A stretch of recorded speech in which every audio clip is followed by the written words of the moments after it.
right, Claudia, you want to go ahead? Thanks, Chea. Thanks for joining us for this candidates forum tonight. The Charlotte News, the Charlotte Library, and the Charlotte Grange are all teaming up to bring you this opportunity to become a little bit better informed. I'm Claudia Marshall. I'm the publisher of the Charlotte News, and I want to welcome you and thank you for taking the time tonight to meet the candidates. In New Orleans tonight, it's Fat Tuesday and the culmination of Mardi Gras season. But here in Charlotte, it's time to prepare for town meeting.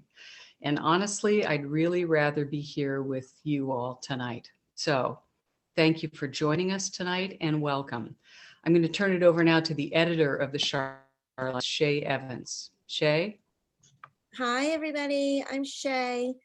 This is how we are going to do everything tonight. If everybody who is watching could turn on their mute button, that always helps. And if you could turn your video off, then we can, if you can figure out how to do that, it's helpful from a technology point of view. Thank you so much for doing that. And tonight we have, some people sent me questions ahead of time, and some people, anybody is welcome to share a question as the meeting goes on. If you put your mouse, or I guess if you're on an iPad or an iPhone, you can click on the bottom on the chat button, and you should see on the side of your screen, there should be a little place there for you to write your question. And I will ask the questions for you just to keep things moving and keep things orderly, and I'll be able to check and make sure that we're not doubling up on questions. But feel free to ask your questions. I know the candidates are all really excited to be here and have really been looking forward to it. I wish we were all together in the Grange having snacks, but I guess this is the next best thing. And next year we'll all do it together. We can hang out. So I think the first thing we're going to do is every candidate will get, I'm going to time you, so mind your P's and Q's. Every candidate's going to get about 2 minutes just to introduce yourself, let everybody know what position you're running for, you know, whatever personal details you feel like divulging, and you know, a little bit about yourself and why you're running for the office you're running for. And we can start with, is there anybody who is dying to start, or do you want me to just stop with the top left? I can start with the top left with Mike Dunbar if you want. Sure. So before I start, I'd like to thank the Grange, the library, and Charlotte News for putting this together. I really appreciate the opportunity to take everybody through my story and why people should vote for me for the 2-year select board seat. So to start my story, I'll start with current day. I own Middlebury Fence Company, Renovate, a construction company, and recently Charlotte Crossings with my wife. I'm married to my beautiful wife, Deb. I have 3 kids, 14, 12, and 5. And I've lived on Thompson's Point Road for the past 8 years and thoroughly enjoy living here, and really love living in Charlotte. Enjoy the people, the atmosphere, just everything about it. In the 8 years that I've been in Charlotte, been working with my fence company and recently with Charlotte Crossings, I learned that working with the town of Charlotte can sometimes be confusing. Can take longer than it should. The process is not real transparent, and sometimes rules are applied selectively. I believe that I can help with this, and to explain more why I think I can help, I need to go a little bit further into the history of myself. I grew up on the coast of Maine, small town named Bucksport, around Bar Harbor, Bangor. Small mill town, middle lower income families.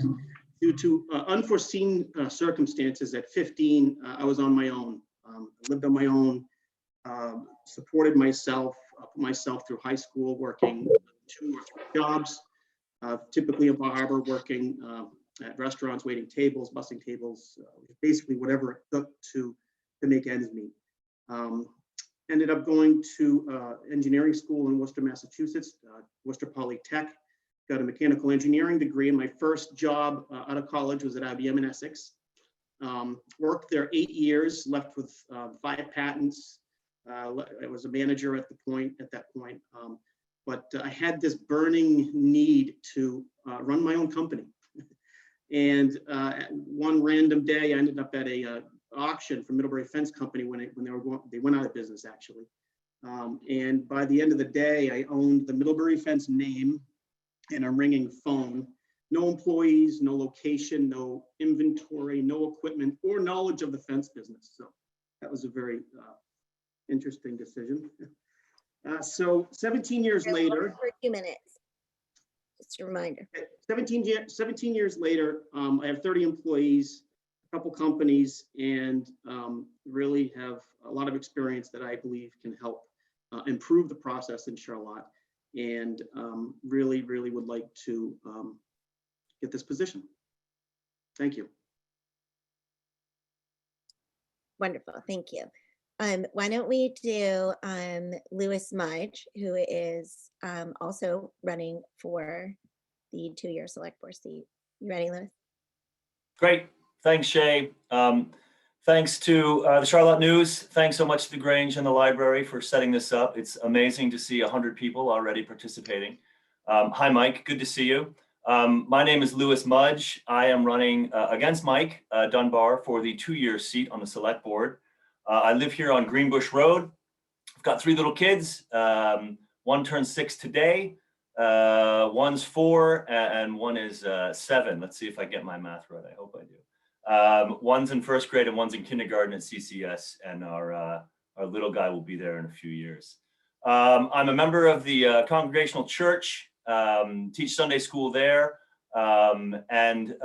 Look, in short, I am running because my wife and I came back to Vermont. My family's from Orange County, down near Vershire. And we wanted to come to a community that we could really integrate ourselves in, and we could know that we would buy our forever home in. We are invested in Charlotte for the long time. We wanted to invest in the schools. We wanted to know that we could put our kids in these schools and that they'd have the opportunity to go to a great university at a CVU. My goal on this select board is really simple. I want to see this town continue to be the town that's going to bring in folks with young families, that's going to have an eye towards the future, an eye towards responsible growth in line with our plans. And I also wanted to be in a town that has one step in the past that really does represent everything that's fantastic about this state that we all call home. I'm probably 60 seconds in, so I'll give a really quick recap of who I am and what I do. My current job for the last 10 years, I work for a group called Human Rights Watch. I help document war crimes in Central Africa. I manage a team of about a dozen people and an operating budget of about $3 million, which actually is right in line with the town's budget, I'm told. I got into this line of work out of college. I worked for Habitat for Humanity for a couple of years, and then I joined the Peace Corps, and that sent me off to Africa. So I've always been coming home to Vermont, but I always had one foot in Africa. Yeah. There you go. Well, the last year, my job dynamics have changed, meaning I travel a lot less. I'm very, very happy to be here at this forum, and I'm looking forward to all your questions. Thanks, Chea. Thanks, Louis. I'm Megan Metzler. I believe might have to run off to a school board meeting, but Megan, are you there? Yeah, I'm here. Hey. She is running unopposed for the school board, which is CVSD now. It's not just Charlotte Central School, it's all the schools mixed together. But I figured if you had to run, maybe you should go now, just in case. Thanks, Chea. I just wanted to introduce myself. Like I said, I'm Megan Metzler. I've been in Charlotte since 2013. My husband and I moved here from North Carolina. We were in Charlotte, North Carolina from 2005 till 2012. And we ended up in Charlotte. And we came back to Charlotte. My husband actually is a Middlebury Union High School graduate. He grew up in Middlebury. So we kind of boomeranged back north and landed in Charlotte. where I've been since 2013. I'm a CPA. I've been a CPA for a long time. My husband is also a CPA, and he actually now works at Middlebury College. So he's kind of come full circle back to Middlebury. I have 2 kids. I have a 7th grader and a 3rd grader at CCS. And I decided to run for the school board after Jeff Martin just announced he was vacating his position. I wanted to thank Martin for his, Jeff Martin for his, all of his service for the board. I think he's done a great job. But I really decided to run after the experience that I had with my kids had at CCS this year from a remote learning experience. And I just thought that if Jeff was moving along, that I felt it was important for a CCS parent to be on the board and that our voices were heard. So I am trying to get up to speed on the school board. So I'm going to be listening in on that meeting, but happy to answer any questions. And I look forward to serving the town of Charlotte on the CVSD board. Thank you, Chea. Thanks, Megan. I wanted to, this is a good time to remind everybody, if you have questions for any of the candidates, you can write them in the chat. Just a reminder, you can click on the bottom of your screen and there's a little conversation bubble that says chat underneath it. And you can just type your question over there and I'll ask it for you. And if you want to ask, particularly for, you can ask anybody a question at any time. We can always come back to them. I'm going to probably, unless it's directed to a specific person, I'm probably just going to ask every candidate for, if it's a select board question, I'll ask them all the same question. And if you have a question for Megan, you can always throw it in there now in case she has to scoot. All right, next we will do Frank Tenny, who is running for a 3-year select board term, and he is currently on the select board. You ready, Frank? Yeah, sure. My name is Frank Tenny. I've lived in town my whole life. Married my wife, lived in town, grew up a couple kids through our school system. I've been working as a bus driver for 27 years for the CVU before it turned to CSSU, before it turned to Champlain, the CVSD. So I've been here doing municipal work for a long time. I'm on the zoning board and I'm the vice chair of the select board at this time. My main thing is I'd like to continue doing what I've been doing for the last few years and helping the rest of the board members get through the mountains of paperwork and all of the nice surprises that come up that we don't expect, and try to learn how to get through them, which is right now is our new sewage ordinance, trying to figure out how to navigate that. So, and I guess that's about it. I just want to continue what I'm doing, and I've been a businessman for, well, I took over my father's business. So I guess I've been doing that for over about 40 years. So I guess that's about it. I hope to get your vote. Thanks, Frank.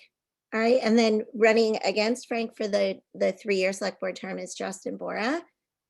Hi, Justin. Hi there. Okay, so my name's Justin Borah. I'm running for the 3-year term. I was born and raised here in Charlotte. I lived here my whole life. I just recently purchased my childhood home from my mother. Charlotte's a great place to live. I think it's just a fantastic place. I live here with my wife and my 2 boys, Jennifer, Brian, and Patrick. My sons are 10 and 12. I'm sorry. And it's a fantastic community here, and I'd love to be part of the whole thing. You know what I mean? I currently have my own business. My business is Borah's Welding. 15 years I've been at it. My business has kind of changed models a few times. I started off on the road doing service work for farmers and construction people. Now I've kind of moved more towards just working out of a shop. I've got a new shop I'm working out of. It's fantastic, state of the art, beautiful place. Yeah, I mean, I'm just excited to just try to be involved with the community. You know what I mean? It's our town. We should all be involved for sure. I just think it's a good time to get in. You know, it's tough for everyone right now because there's no meetings per se. It's all Zoom stuff. It's very difficult for people to understand things. You know, like the Article 6 and 7, everyone's all worked up about. I just think, yeah, it's a tough time right now for everybody. So all I can say is vote for me. So that's about all I got for you. Awesome. Thank you. I'm wondering, I just wanted to remind anybody, if you just joined us not too long ago after the meeting started, just to make sure that you mute yourself. If you can hit the mute button, that would be terrific. And if anybody has questions, you can put them in the chat. I'm wondering if Mary Mead is here or if Junior Lewis is here. Because if you are, we would love to see you and put you on the homepage panel so you can talk to everybody. Just raise your hand or turn it, just unmute yourself and holler at me if you are. If anybody sees them show up later, that would be great because I'd love to hear from them.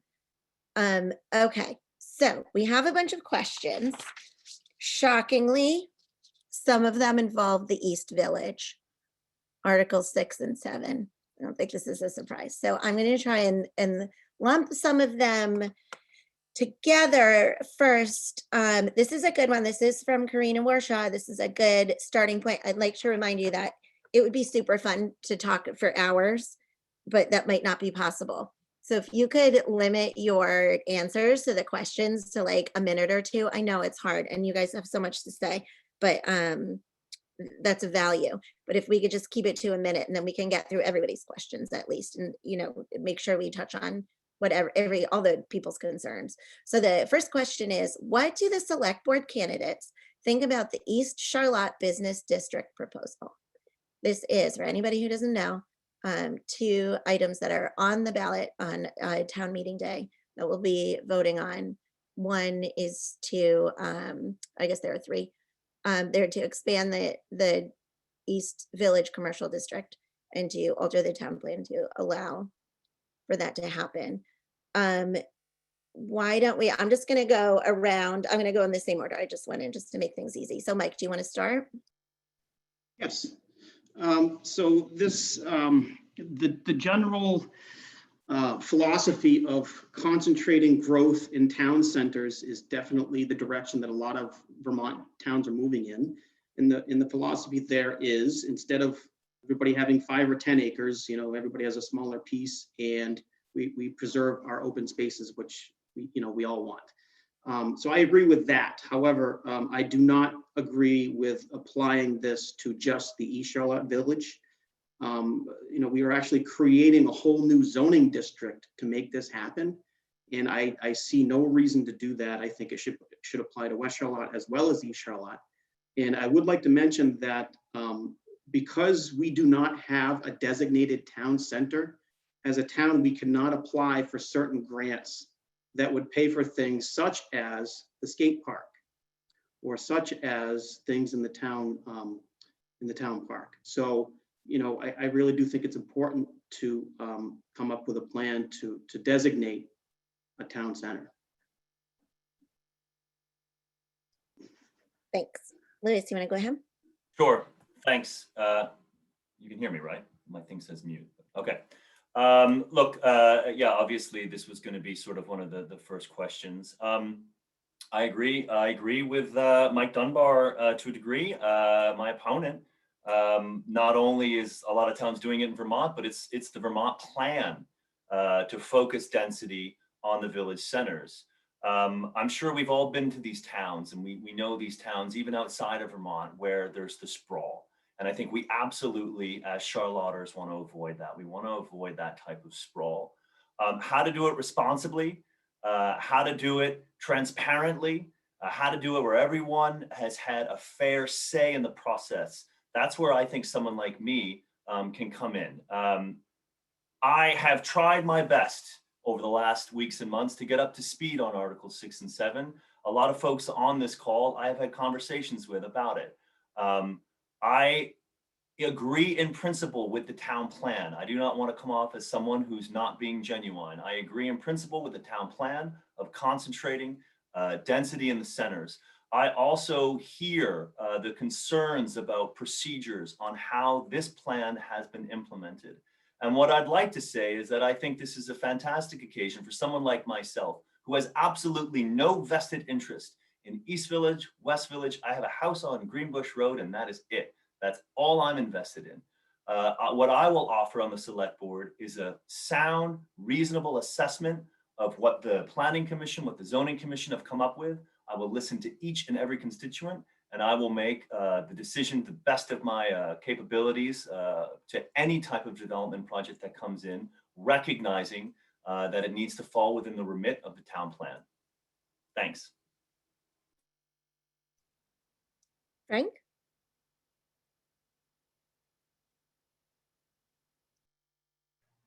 Yeah, I voted to put it onto the ballot because I felt in my mind that it was best for the voters to make their own decision on whether this should or should not be done. So I want to say that first. Now, again, I do have property in the East Charlotte Village.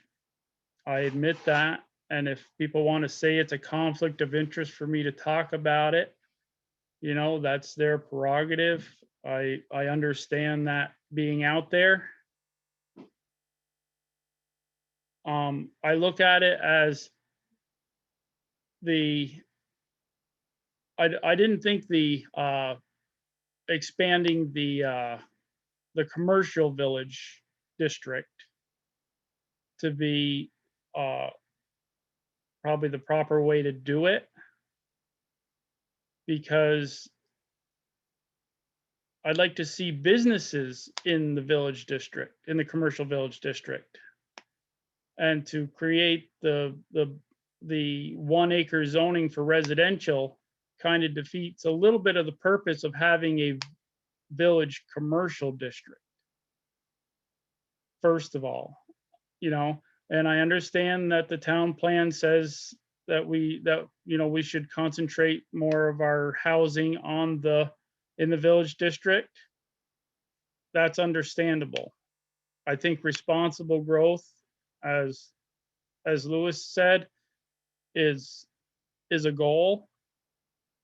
I think that we have to, I think going from 5 acres to 1 acre to me is a little quick. I don't know if 5 down to 1 is the proper course. But again, these are my things, and granted, this sounds like I don't want them. I'm not trying to put my ownership of anything in the East Charlotte Village into my decision. My decision is that this is moving fast to create a lot of growth in a short period of time. And I think that the commercial village district could grow, but I'd want to leave it as 5 acres for, at least at this point. I guess I'm confused on the reasoning for the planning commission to put it down quite so quick. And I'll leave it at that. Thank you. Thank you. Right, Justin? There, back. You know, I don't have a lot to say about the Article 67 thing. You know, I think that, you know, the people need to vote, need to understand what they're voting for, what this is going to do for the town and for, you know, the adjoining property owners and all that jazz. You know, obviously, like I said earlier, you know, it's the year of Zoom and there's no meetings, and, you know, it's just, I think it needs to be revisited. I think it needs to be you know, well thought out and well executed before we just pull the trigger on this thing. So, I mean, I think that a lot more time needs to go into this before it just happens. It goes on the ballot and gets voted for. I think there's a lot of people who just aren't involved and they don't understand some of this stuff. And obviously you can't just go to the meeting. Some people don't have, you know, computer access, and it's just, it just seems like it needs a little time to me. That's what I'm thinking. All right, thank you. Okay, so it looks like we have reached our limit for attendees. If anybody is trying to get in touch with you or ask if they can come, we're also streaming the Media Factory that does the town meetings, the municipal meetings. It's mediafactory.org/Charlotte. And you can not attend, you won't be on the Zoom meeting, but you can attend and watch the live stream. And so if anybody's messaging anyone asking how they can participate, that's another option. And they can always email me questions. Okay, so the next question is, we all answered that one. Here is one from, okay, I can't read the name. It's, what is your level of support for the town trail, including expanding it? Mike. So I've had the pleasure of working with the Trails Committee in a couple different capacities. One, the town trail, I think the town loop trail, I think is what it's called, connects with the trail at Charlotte Crossings where the wildflower farm used to be. So there was a path through the woods there that went by the pond, and people would go through and look at wildflowers. Well, now that's connected to the Town Link Trail. So now if you're on the trail, you can stop by the crossings for a red onion sandwich, which is nice. And second, we put up a sign, helped put up a sign up on the end of State Park Road. But I walked through these trails over the last few weeks, and it's simply amazing. I agree with expanding it, and I think it's a great resource for everybody in town. It's the way they're located. Hopefully this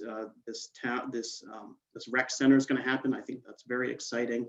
And these trails can connect all of these things together. And it's, you know, you can walk or bike to a lot of different things in town that would be very nice for a lot of people.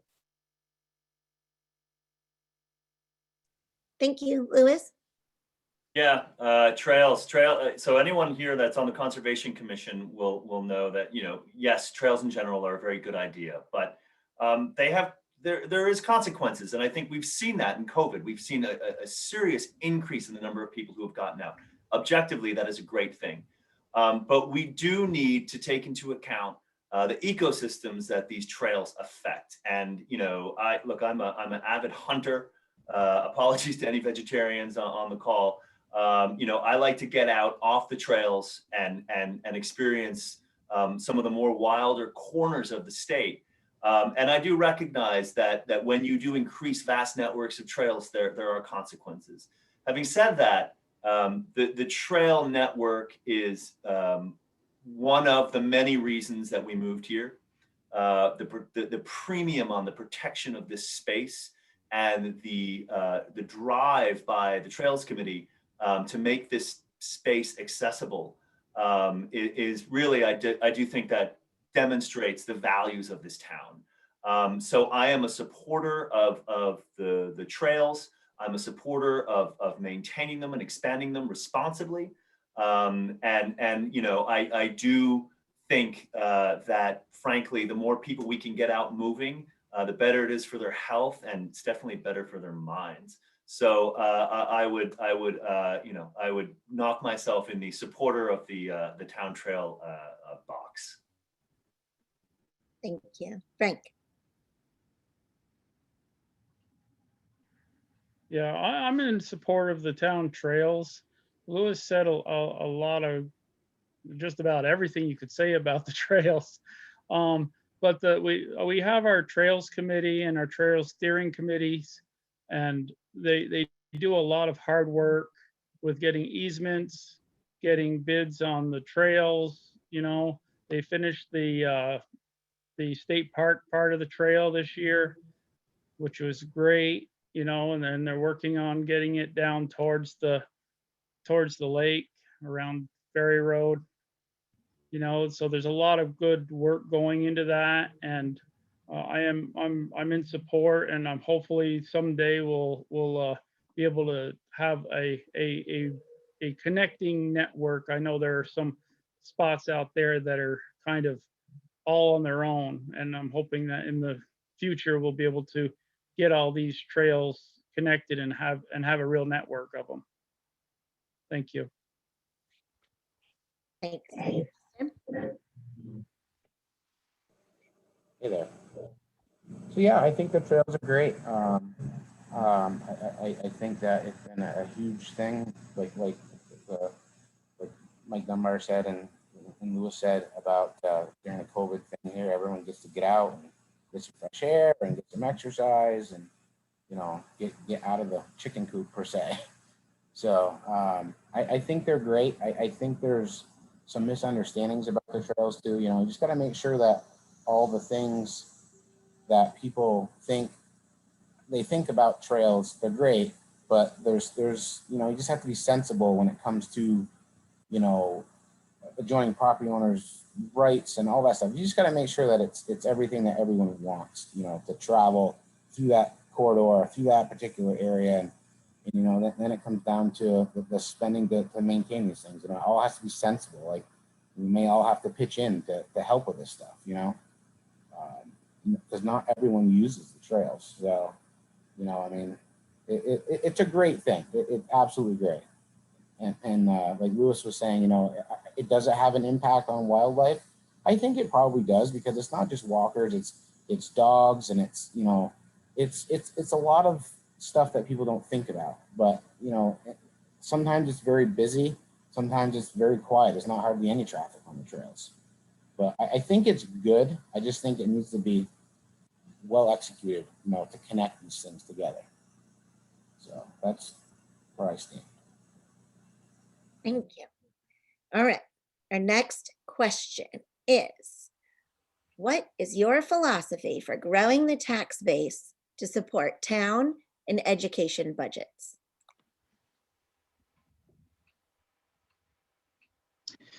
So I believe Charlotte has a great amount of opportunity, you know, and where we're located, and you know, the fact that we have a major thoroughfare through our town. And I truly believe that as a town, we need to improve our image in the business community, as far as how it is to work in Charlotte, and really come up with a plan. This is what we want to see in town. These are the businesses that we would like to encourage to come to town, and then work together to make that happen. I think a lot of cases in a lot of towns are very, very scared, and for a good reason. Nobody here wants this area to look like New Jersey. Nobody, right? When I go away to Boston or different places to see family, and when I drive back into Vermont, I mean, it's different, and we all love it for that, and we all want it to stay that way. But at the same time, we can't stop growth. You need to grow in order to support the school systems, in order to support the solar panels that people want to put in the library and such, so on and so forth. So changing the attitude that we don't want anything, and more along the lines of, this is what we want and this is how we can get there. And I believe with my experience, both in life and in business, that I can definitely help with that. Thanks. Thank you.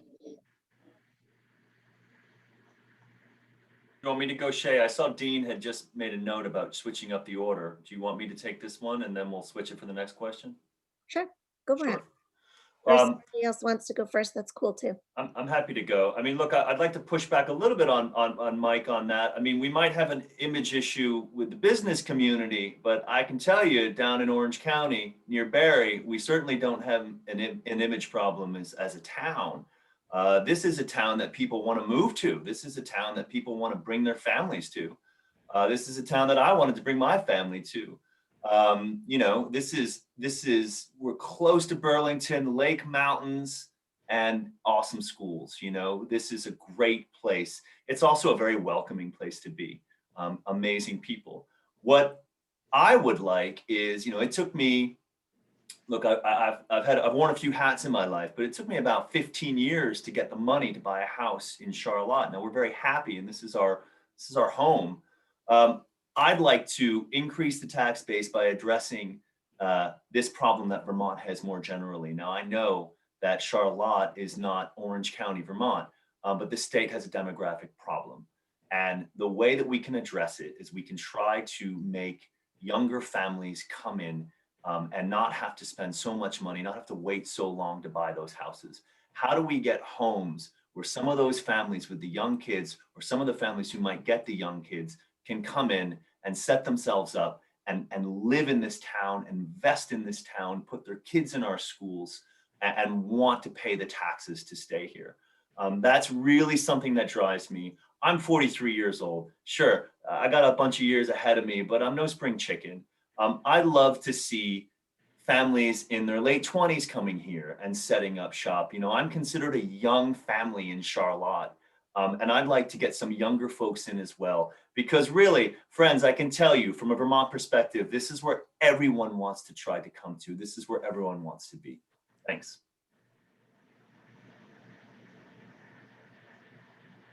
Thanks. Frank or Justin? Frank, go ahead. Go ahead, Justin. If you want, go ahead, Justin. Hey, yeah, it's a tough question. You know, I kind of agree a little bit with Mike. I think the town, it's a balancing act. You know, you got to figure out how to make the town, you know, the Charlotte that we all know and love, but still run it as a business. You know, like it takes a lot of balance to get, you know, everything where it needs to be. You know, I think that the town certainly isn't super business friendly per se. Over the years, there's just like there's hardly any businesses in the town, like period. Like, it's home occupation or whether it's just a little lawn mowing business, there's just not a lot of it. And I don't know exactly why that is, but I think that Charlotte is Charlotte. It's a great place, like Lewis was saying, but Mike brings a great point too. You know, like I think we need some business revenue here to help make everything balance. I think that's kind of where I'm leaning. Okay. Yeah, there's been years and years of not a lot of growth in businesses around town. I mean, one, there's the districts are very small. They're trying to enlarge one in the East Charlotte Village now a little bit. I mean, we have to do something to encourage businesses and like I said before, to make it more, to make it easier to put housing on 1 acre in the East Charlotte Village when you need 1 acre for a business. You know, that kind of discourages the economic part, and businesses do bring in some tax dollars. We do have some things in our zoning bylaws. I mean, people can do an accessory dwelling, which a lot of times can be like a mother-in-law apartment or a little income apartment, you know, right on the lot that you have. And there are bonuses when you do a development for affordable housing and senior housing, which sometimes some of the developers don't want to take advantage of. So, I mean, and the reason why is because it's probably more feasible for them to make more money by making regular housing instead of affordable housing. So there are opportunities out there, and there definitely could be some changes in our zoning bylaws and our town plan that would encourage affordable housing and senior housing more diversely all over the town. Thank you. Okay, I have an individual question. Mr. Borah, would you explain in more detail what you mean by helping to grow our town?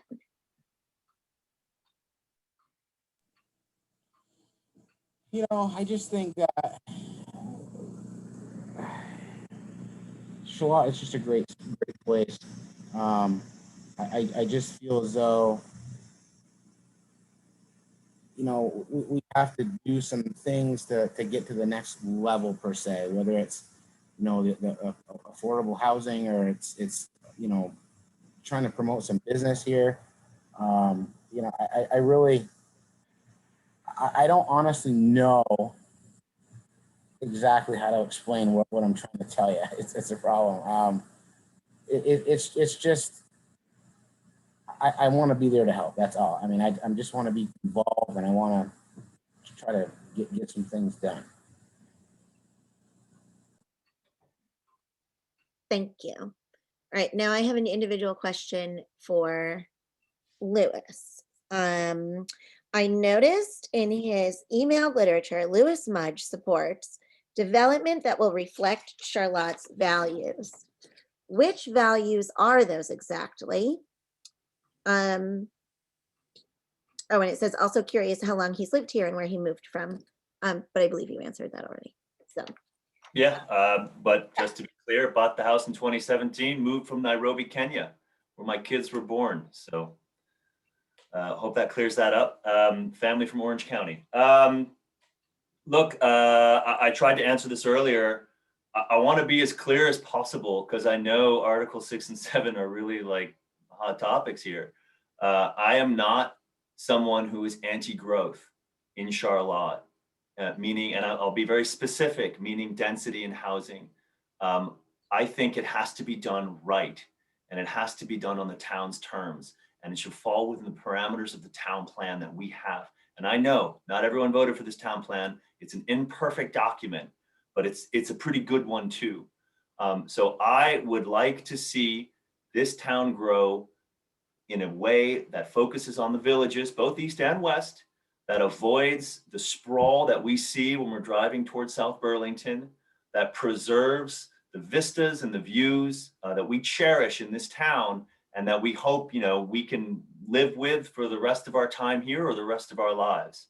And that's it. And so if you're looking for someone who's going to say no more growth whatsoever, that's not going to be me. But I think it can be done well. I think it can be done responsibly. And I think I'd be a very independent, responsible seat on the select board for those types of questions. Thanks for the question, whoever sent it. okay, here is one for everyone. And we'll just get crazy and ask Frank first. How would you bring together disparate interests in town and potential NIMBYism to reach the goals in the town plan? For example, renewable energy and village center density. Well, the village center density, for one, I mean, the West Charlotte Village already has the density. They're having, they're trying to put businesses in now, and our health center is trying to establish a new location, and so they need septic. So I mean, the town has put together a sewage ordinance to allow businesses in the West Charlotte Village to grow. And if you're going to expect your villages to grow, there's got to be a place for septic, especially if you're going to bring the acreage down.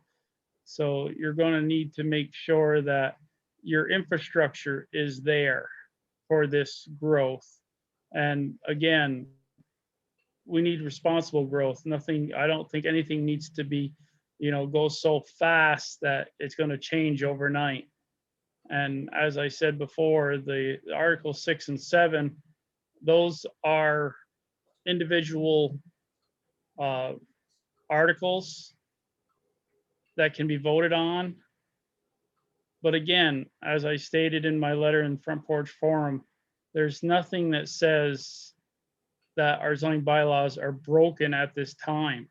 They do work. They have treated the town of Charlotte really well over the years, even after the last few updates. So, you know, so I think we do need to, I think they may need to be adjusted so that we can have the responsible growth.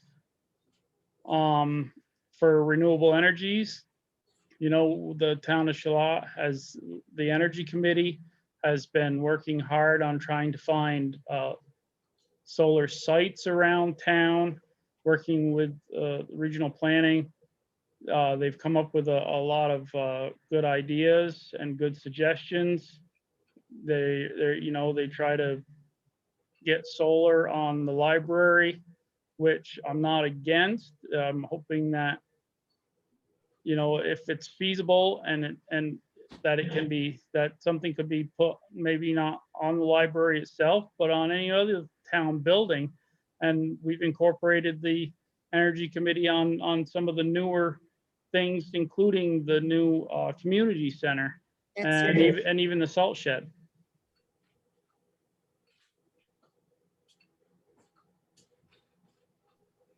Right. Lewis, would you like to go next? Do you want me to read the question again? It's how do we address disparate interests, you know, such as NIMBYism? Yeah. Yeah. Thanks, Chea. I mean, look, I appreciate the question because it gives me an opportunity to address something that I've noticed in the last few months. And I'll be frank about it. I think there's been a real degradation of civility in this debate around Article 6 and 7. It's been really disheartening, I think, to see some of the uncivil things that have been said about individuals and that have been really personalized this.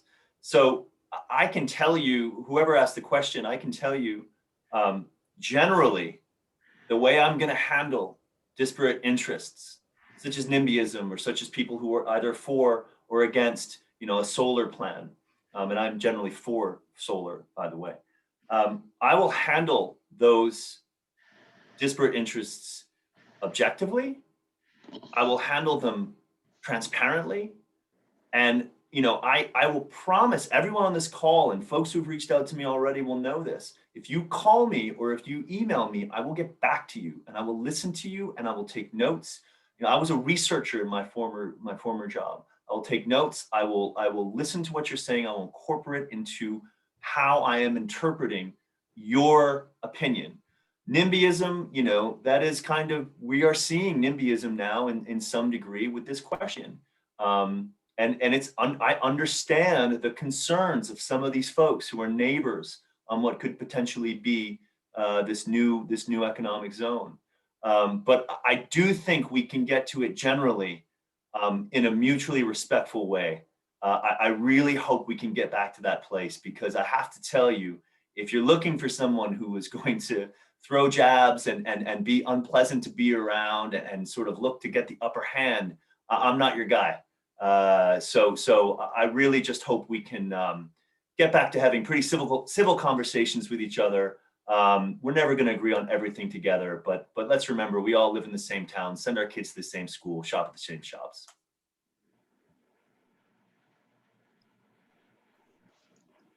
Mike, you're unmuted. You look like you're ready to go.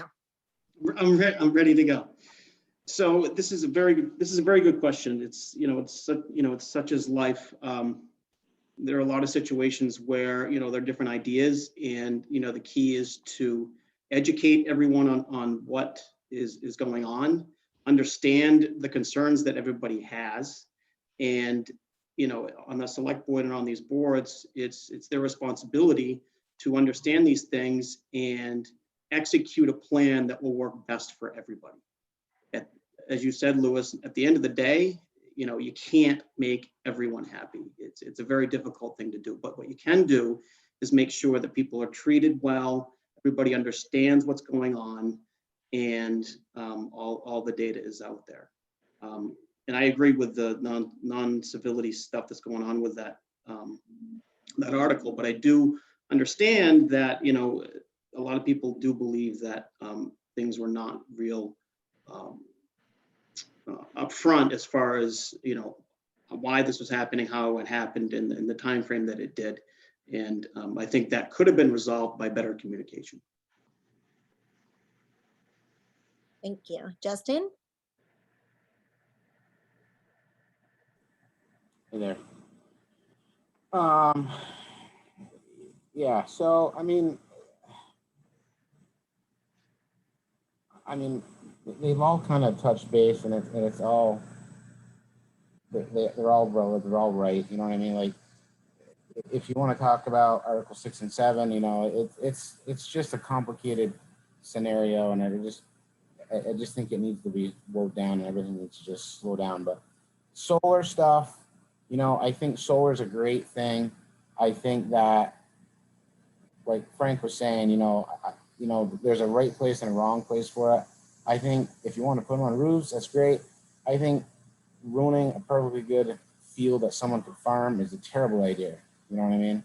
I think that keep the space open, you know, like Charlotte is, like we've all seen in our whole lives here. You know, I mean, we haven't all lived here, but we've all lived here for long enough that we've all seen things change. And, you know, it's just, we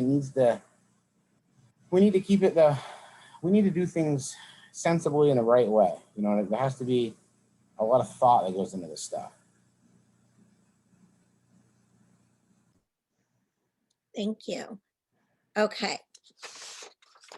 We have a question from the Energy Committee.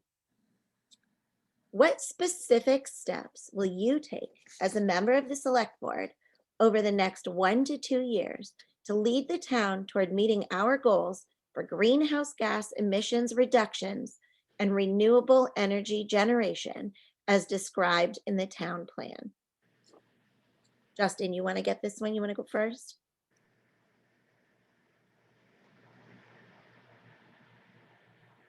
I'm actually gonna have to go look for my charger for my computer. You have to give me a minute. Okay, oh, that's fine. We'll come back to you. Lewis or Frank or Mike, does anyone want to address this one first? Go for it. Sure, I can go. So I'd have to look at the town plan as far as what, how deep things have gone as far as how to meet those goals. So the first step is to obviously understand what the goals are and how much energy usage we have, how much greenhouse gases we emit, and then how to reach those goals. So obviously, solar is a big one.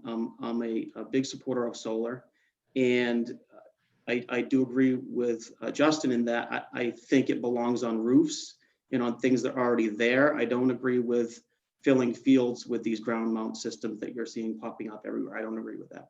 But I do agree with utilizing structures that are already there and putting solar panels on them. And I do believe we're at the point with solar technology and cost reductions that when we do go down that road, we should consider owning the entire system ourselves as a town, not leasing the land to someone else, actually owning the system ourselves and not leasing it from someone else.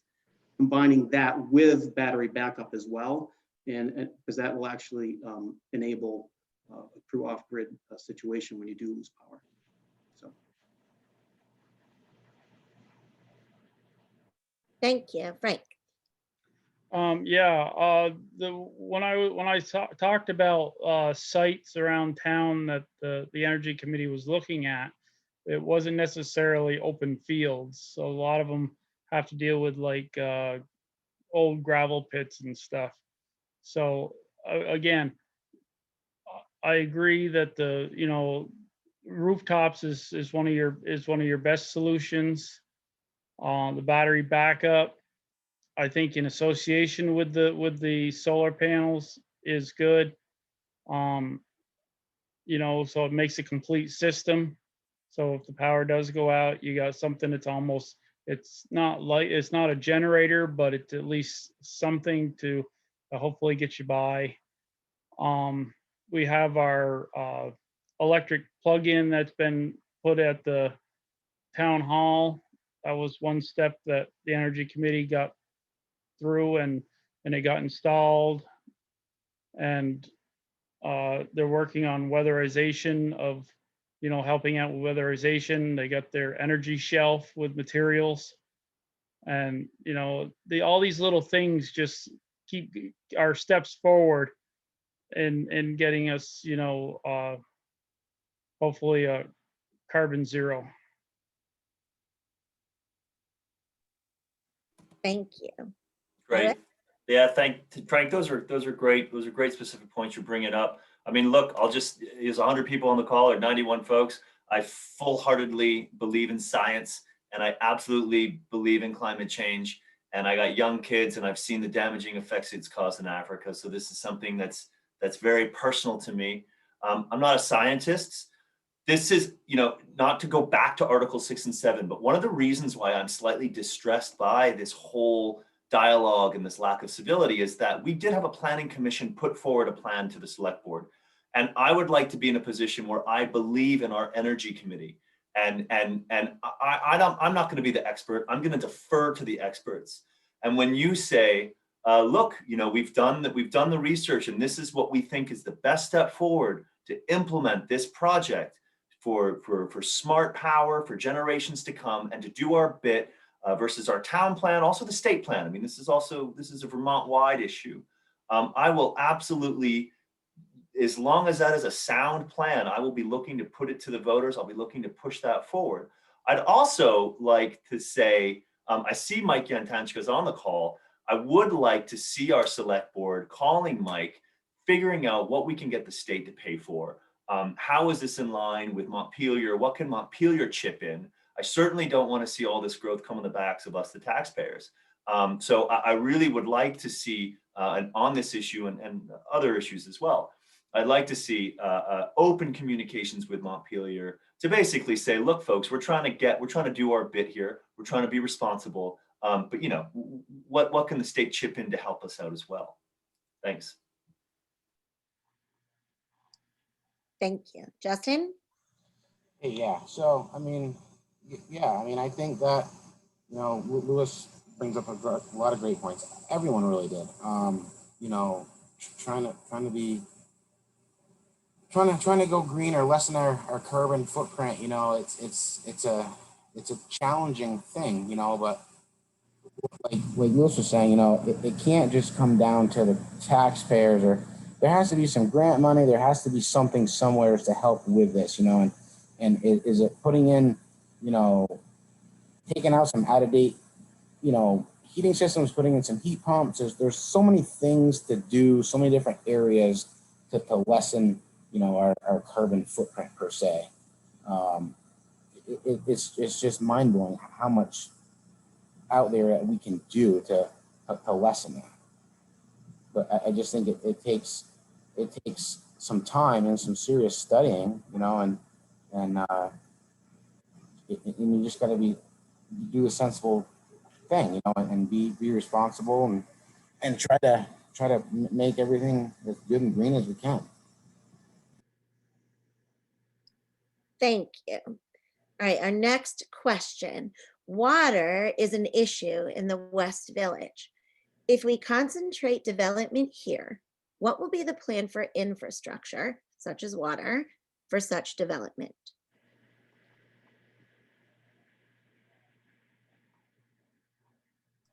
Frank, would you like to go first? I can. The water's been an issue in the West Charlotte Village for a little while now. I guess we've started by doing a little bit of infrastructure with our town septic system that we've just opened up for allocation. And then there may be a possibility that we might have to come up with a water system. I mean, there are wells there, and maybe it would be a water tower. Maybe it'd be just a connection of wells, and with a storage tank, maybe either above ground or maybe even underground. But there's definitely possibilities on how to share the water. And I guess it hasn't come before the board or the select board on doing that yet. And if somebody has an idea of you know, what they want, what they have for an idea for what they might want to do or what could be done, you know, it's always welcome to get the ideas and take them into consideration. Thank you. Mike? I guess I need clarification on the question. So water supply issues in West Charlotte or water treatment? I think it's more of an issue regarding infrastructure. It would be more like wastewater or water supply issues, or if there's more development happening in the West Village, what other infrastructure might need to put into place. I'm thinking of the great old sidewalk debate, maybe could be brought into that category, but stuff like that, things that are, you know, support practical things that would support that development and growth. Gotcha. So in order to develop a town center, I mean, the infrastructure is a critical piece of that. You can't really develop an area if you don't have the right amount of water supply and septic capacity and so forth. And that is absolutely why the development hasn't happened, because of that. So I fully support increasing the infrastructure, improving the infrastructure in both West and East Charlotte to promote that growth in a reasonable, responsible way. And actually in West Charlotte, we have the luxury of having a very, very large deposit of sand and seashells over by the Burns property where the town septic is. So we actually have a considerable amount of septic capacity that could be used and should be used. So thank you. Thank you. Lewis? Yeah, I mean, look, my neighbor here on Greenbush, my neighbor's well ran dry a couple of years ago. On like December 23rd, it was terrifying. I mean, imagine having house guests and trying to turn on the shower, it won't come on.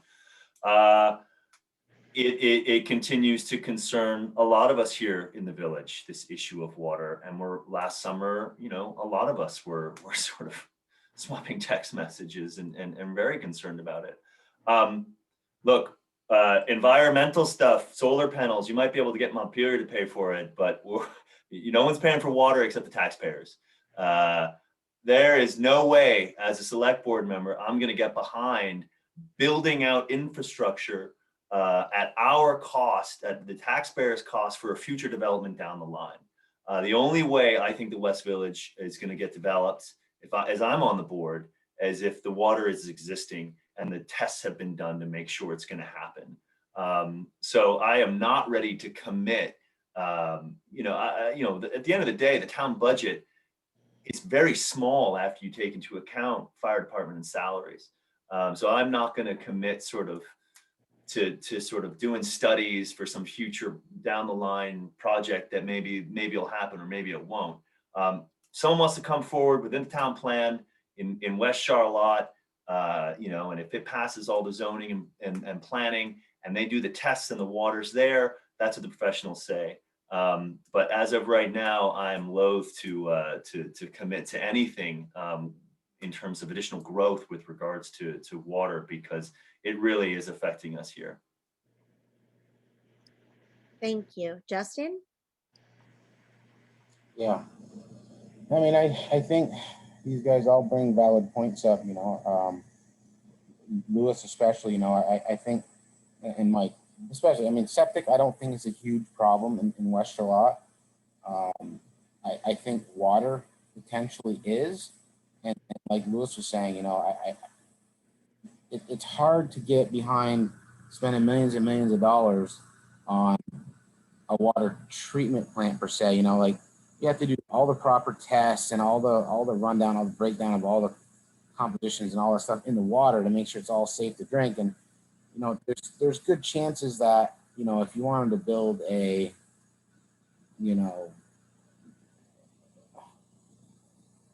bunch of condos or houses in a small area, that you're going to have to do something for water quality standards. and it's just, it's very hard to tell the taxpayers that they're going to have to spend a ton of money on this, you know? So I just think it needs to be kind of studied and go into this thing very slow and methodically and figure out what makes the most sense. Thank you. All right, that was everybody, right? All right, this next question's a real fun one. If elected, what would you do better or differently than your opponent? Louis, would you like to go first? Coming at you, Mike. Sure. I mean, look, what would I do better than? Look, I know Mike. I like Mike. He's a good guy. You know, if you should vote for me. If he wins, it's not the end of the world. What would I do better? What would I do better than Mike? Look, I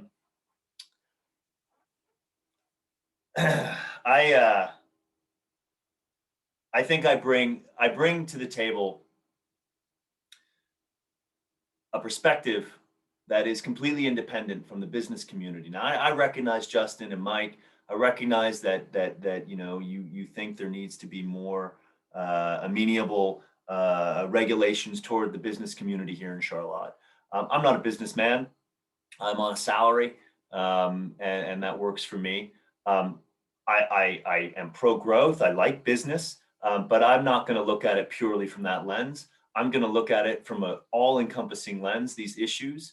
I want to see this town stay fundamentally true to its values with an eye towards the future. And I think that is going to require someone with an energy and a level of independence that I bring to the table. You know, I also, you know, I think what I can also bring to the table is I want to see the select board be more accessible. I want to see the language. I want to see the meetings themselves more accessible. And I do think I have the ability to try to distill this information, this granular and sometimes really boring information that we're getting out of these meetings. Boring, not to me, don't get me wrong, but boring, I think, to a lot of folks who might not participate in all the meetings. I think I'll be able to distill this information down in a way that's effective and in a way that's really going to be a benefit to our fellow Charlotters. So, you know, I'm not going to take a swing at Mike. He's a good guy, and you know, we'll be no matter what happens, we'll see each other at the Charlotte crossings, and we'll be friends. Great. Well, Mike, it seems like you should probably follow up. Yeah, there's so many things you could have said, Louis. What am I going to do better? So what I bring to the table is, you know, the ability to bring people together from different walks of life to make things happen. Charlotte is an unbelievable place that we all love. I think there's a long history of inactivity, and you know, there needs to be someone that can focus on the real issues. Why have we had 4 zoning administrators in the last 6 years? Why does a taxpayer that's trying to subdivide his lot describe the planning commission process as torture? Why do we not have a designated town center that would enable us to get these grants that we would need for projects that we're doing? So, and it's not new. These things have been there for a long time, and there doesn't seem to be any change. And I'm a very persistent person. I can get many people to work together that normally wouldn't. And I believe I can really help make some good things happen. And by the way, my wife does not support me running, doesn't want me to spend the time, and is probably going to vote for Mudge. Wonderful. Well, that's one. Great. Thanks, Debbie. Frank, what would you do better or differently than your opponent? I don't know. I don't know what he can do. I know Justin. He's a nice guy. I haven't done any business with him. I haven't talked to him a real lot. You know, so what, I mean, I can just say that I've been on the select board for a few years now, and I know how the select board and works, and all the issues that come before the select board, and it's not all change that comes before the select board. What people got to realize is that the select board does a lot of day-to-day stuff. You know, they they they look into the hiring of the employees. They look in, you know, they keep control of the budget, and they look at you know, projects that need to be done, like the town trail, you know, the library when it was built. I mean, there's a lot of day-to-day stuff that falls into the lap of the select board, along with some future planning, you know, that's usually contributed by the planning commission through the zoning bylaws and the town plan. So, you know, I'm familiar with the processes, and I know a lot about what's going on in the town, and I hope to continue. Thank you. Justin?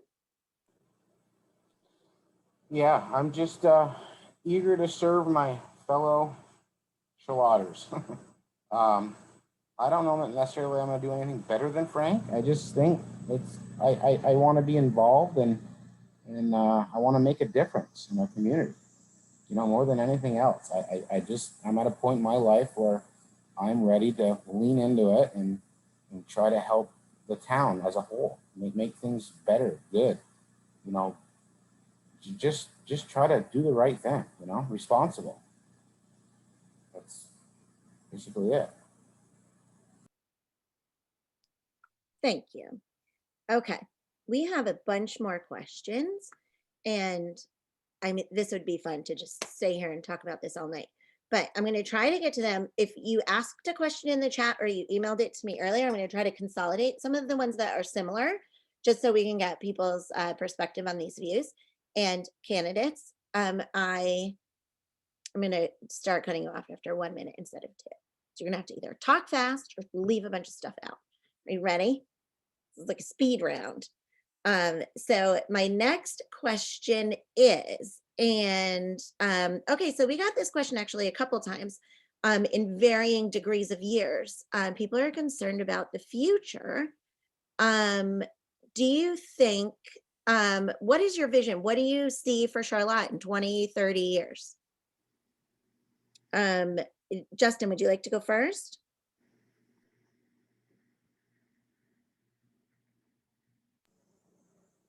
I'll pass. That's fine. Frank? I don't know. I'll be 75 years old. I'm hoping I'll be still around in 20 to 30 years, you know. You know, what is it going to look like in 20 to 30 years? Well, we have a little bit of growth that goes on. If our zoning bylaws stay the way they are, we have a little bit of growth.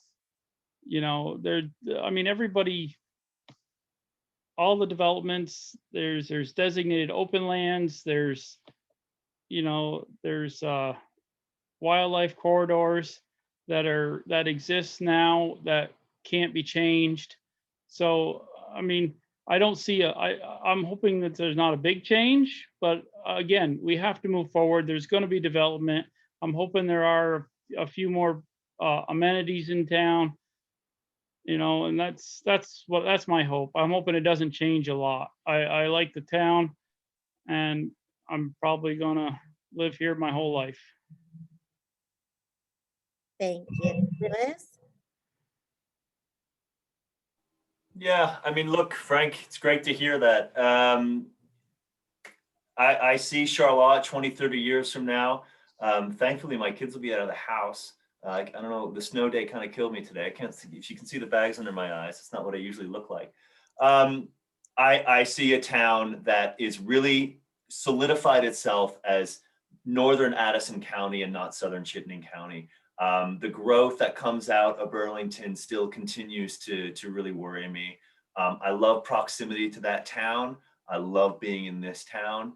And I don't think we need to adopt a sort of South Burlington model or a Shelburne model here. I want the growth to be smart. I want it to be strategic, and I want it to be in small areas. I'd like to see more land, more of this open land put into trust, so it's protected forever. My folks did that down in Orange County. I love it. I'm a huge, huge backer of that. I would like to see, I'd like to see a bit more in terms of amenities, as Frank said. It is a bit crazy that sometimes you got to drive so far if you want to get something, if it's not at the Spear store. Be fantastic to see that. Great. Love to see groups like Mike's coming in, Charlotte Crossings, and love to see the new pizza place there on Ferry Road. Yeah, I'm looking forward for the next 20, 30 years. All right, Mike. So the most important thing for me is to get the town to the point where young people in Charlotte or surrounding areas can actually buy a house and live and support themselves in this area. It's a major issue in Vermont as well as Charlotte, and I believe Charlotte's even harder based on the level of taxes that we're paying and just cost of living. So my focus would be to work with other board members and other folks in the town to figure out how we make that happen. How do we bring our tax base up and decrease people's tax bills so they can afford to live in these towns that we have. As I said, I grew up in Maine, and Bar Harbor, Maine, very beautiful. A lot of people go and visit there. Nobody lives there because it's so expensive. There's literally 30 people from Maine that live there. It's more of a vacation spot for, So I don't want Charlotte to turn into that. I want it to be a real Vermont. Thank you. Okay, so we're going to ask maybe 2 more questions before we run out of time. Okay, so here's a couple. I'm just going to put these 2 in together because I think that they are, well, they are related. So what would you do as a select person to fight racism in our town and to ensure that Black, Indigenous, and people of color feel a sense of belonging here and that Black Lives Matter here in Charlotte? And another question that loops into this is, what are the candidates' views on promoting people diversity in this community of primarily white, wealthy people? Mike, would you like to start? Yeah, that's a very interesting question. I believe that we should do everything that we can to encourage all walks of life to live and enjoy life here. As far as what specific things I would do, I mean, when we do it, the community center, certainly we should make sure that that's all inclusive, includes all colors and sexes and sexual preferences and everything. I don't believe there are any perceived issues in Charlotte, but certainly, there could be some image issues we could work on as far as that's concerned. But I certainly support the effort. Thank you. Frank. Yeah, I don't know what the select board can do about that.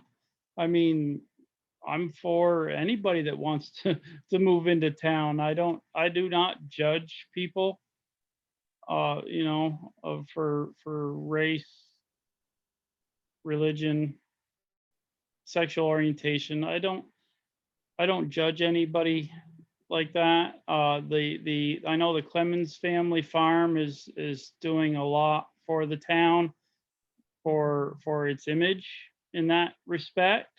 And I congratulate them on their all their efforts they've been putting into their farm and all their education that they've been putting forth.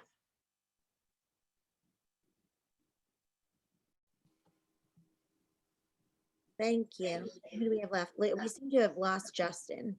But Lewis, what do you think? Yeah, I mean, look, I thank you very much for the question, whoever asked it. I think it's super relevant in this national political atmosphere that we're in, and I appreciate it being raised. Diversity is not just a good thing because of kumbaya and it makes us feel good about ourselves. Diversity makes the town stronger. Diversity will make this state stronger. We are a white state. And Charlotte is regarded as a well-heeled white town. I know this is not a newsflash for folks. That's the way people see us. I think we need to recognize systemic racism. It exists. And there are steps that we can take to address it. Number one, it's been brought up before, but we need to make this town more affordable for folks to move to. Systemic racism means that there has been a historic system that has put some people down so they don't have the capital to do what I did as a straight white guy, which is buy a fancy house on Greenbush Road. We need to enable people to come to our town and benefit from what we have to offer. It will make the town stronger. And number two, Frank, I hear you. There's not much the select board can do, but I want to push back on that. I think we need to have the select board members trained on this. I think they should be leaning forward in these types of conversations. I don't think it's acceptable for them to shrug their shoulders and say, well, look, I'm not racist. I know you're not racist, Frank. I'm not saying I doubt that, but there's more we can do. We need to lean forward. We need to look to see what services would be available to us to address this issue, because I think it's very, very important. Okay, well, it seems like we're getting to a close. Do you guys want to do one more question? I'm trying to see if there's one that we haven't touched on. There were some questions about solar, but I think we talked about that, and the solar panels on the roof and the town trail. I guess the last question that we have here, maybe that we haven't answered yet, is how would you handle perceived or real conflicts of interest as a select board member? And this will be our last question of the night, unless anyone just really needs to know something. Mike, you can go first. That's a very good question. So first, the definition of what a conflict of interest is a good discussion to have. So what I would consider a conflict of interest is if, say, there's a discussion of a zoning change in West Charlotte, which included the property that I own, Charlotte Crossings, and I was on the select board, I should not have any discussion of the matter because I own property that would be affected by this change and could financially impact myself. So I would, in that case, recuse myself and say, I cannot be a part of this discussion, and I would absolutely do that. I want to make sure it's very clear with everyone that I know the boundaries, and I will make sure that I stick to them. And I do believe there was a conflict of interest on the select board by two members with the East Charlotte Village discussion, and neither one of them recused themselves. And I don't think that was right. You're at a minute. That's it. Right? As I stated, as Mr. Dunbar has stated, I do have land in East Charlotte, and I, unfortunately, in some cases, I'm the vice chair of the select board, and our chairman left the meeting at one point, and I had to take over the meeting.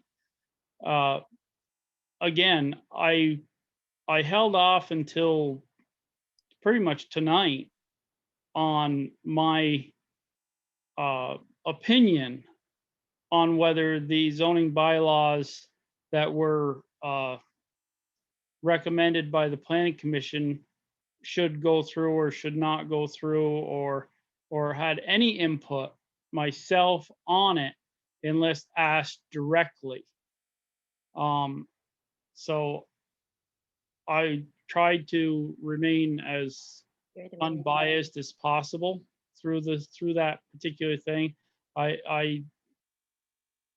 There have been situations on the select board that I have recused myself for certain situations. I know what the rules are for recusal, and I know what the rules are for conflict of interest. It's up to the member to recuse themselves or not. Again, I've tried to remain as Now you're at like a minute. neutral as possible on that particular situation. So again, I have done it before, and I'll do it again if necessary. Thank you. Lewis? Yeah, thanks, Chea. Look, I think the crux of the matter is, in a legal sense, it's conflict of interest. It's also that issue, that keyword perception. How is this perceived? Frank, I don't know you very well. I know another member. Mike mentioned 2 members of the select board. I know another member. I think all 5 people on the select board are good people. If they say that there's no conflict of interest, I believe that. And I take them at face value that there is no conflict of interest. However, this loaded expression, conflict of interest, in of itself can become a red herring and can make things toxic. So number one, to address the question, I will absolutely, as a select board member, recuse myself. I don't envision it happening. I don't own any land or business in this town. I mean, I don't think anyone's building something out here in my backyard. So, I will absolutely recuse myself. But number 2, and I think more to the point, more importantly, I think we need to learn from this process that we're going through now, with regards to how this can affect an actual proposal and an actual plan. Because the whole cloud of conflict of interest has now in some ways sort of become the issue and not Article 6 and 7. So I will push for people to learn their lesson here, to put forward a panel, to put forward procedures that address conflict of interest, so we can actually get it out of the way, and focus on the real plan, which is getting this something to ballot that voters can vote on its merits, face value. Thanks. Thanks for the question. Thanks, Liz. All right, everybody. It's 8:30. It's bedtime. Thank you so much, everybody, for coming and participating. This was really fun. Thank you to the Grange and the library for setting this up and making it so easy to get everybody connected and ask questions. And anyone else, I encourage you all to write letters to the Charlotte News, or if you feel like you might want to write an article for the Charlotte News, just give me an email anytime. We're always here, and we, of course, welcome engagement from the community. And just to remind everyone that we vote on March 2nd. Thank you so much, candidates, for coming and for being so thoughtful. We really appreciate it. It was nice to see you all. Have a good night. Thank you. Nice job, Chea. Thanks, Chea. Thanks so much. Thanks, everyone. Thanks, Frank. Take care. Yep, everybody, be well. Yeah, stay safe. Thanks a lot, everyone. Drive carefully.